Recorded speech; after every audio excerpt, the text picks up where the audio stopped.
Ассалаумағалейкум қазақ елі, тіл майданы жалғасып жатыр.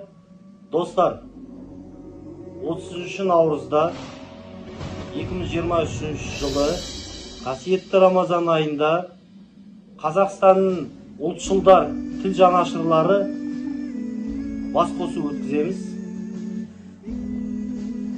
Осы Түркияда алаштың аманаты және қазақ тілі қандай деңгейде Қазақстанда, соны талқылаймыз.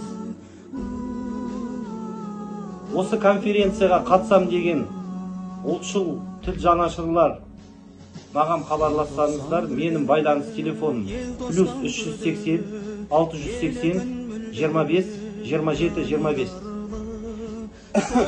Әрбір өңірден Павлодар, Алматы, Шымкент, Атырау, Қостанай, Ақтау бір-бір өкілден келсе, мен ойлаймын, әрбір өңір бір адамға асар жасап, билет ақшасын көтеріп бере алады деп үміттенемін.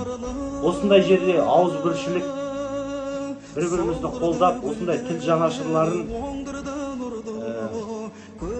жанашырларына көмек жасап, өкіл ретінде жіберсеңіздер, мен Ошақтан, Түркиядан, Анкара қаласынан қатыса аламын.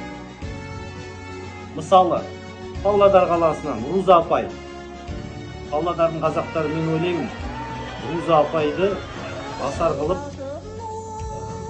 билет ақшасын көтеріп береді. Сондықтан достар, хабарласыңыздар. 30 наурыз 2023 жылы ұлтшыл тіл жанашырлары бас қосамыз.